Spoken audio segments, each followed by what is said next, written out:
Яшәйһе бар хаклы үҙеңде тиһең, теләктәрең әйе хак һымак, ләкин мин бит бөтә ғүмрем буйы бәйгеләрдә сапҡан ат һымак.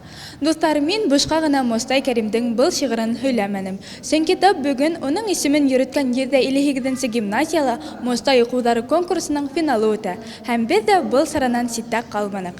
Мостай Кәримдең тормош юлы һәм ижадына арналған был ижади бәйге октябрь башында старт алғайны. Конкурста бөтәһе 7000-дән ашыу кеше ҡатнашҡан. Башҡортостандан ғына түгел, хатта күрше өлкәләрҙән дә ҡатнашыусылар булған. Бөгөн финалға бәйгенең еңеүселәре һәм призерҙары йыйылған. Улар инша һәм шиғыр яҙыу, интернет-викторина һәм ҡыҙыҡлы туристик маршруттар төҙөү номинацияларында көс һынашҡан.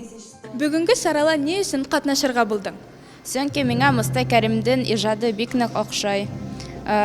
Шуға ла мин был конкурста ҡатнашырға булдым. Сараға инша яҙып алып килдем. Уның темаһы «Атасаҡтан киләсәк яҙ өсөн» тип атала. Ул иншалла Мостай Кәримдең ижад юлы тураһында, ни өсөн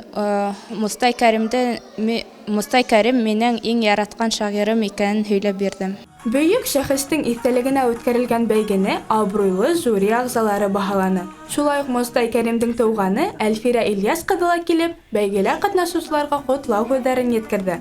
Был сара төрлө йыр-бейеүҙәргә лә бай булды. Был конкурсҡа нисек итеп әҙерләндең?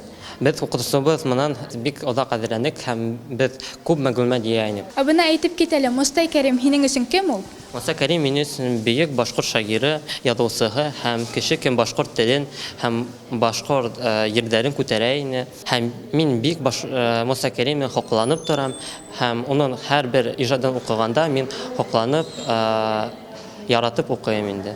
Мостай уҡыуҙары ижади бәйгеһе бына инде нисәнсе йыл уҙғарылып килә. Ҡыҙҙар, егеттәр, һеҙ ҙә киләһе йылдарҙа ошо конкурста үҙ көсөгөҙҙө һынап ҡарағыҙ. Мостай уҡыуҙары конкурсында ҡатнашҡан барлыҡ дуҫтарыбыҙҙы ихлас күңелдән ҡотлайбыҙ. Бөйөк шағирыбыҙҙың ижадына булған һөйөүегеҙ бер ҡасан да һүнмәһен. Зилиә Буранбаева, Руслан Бикбаев, Тау-Тау хәбәр өсөн.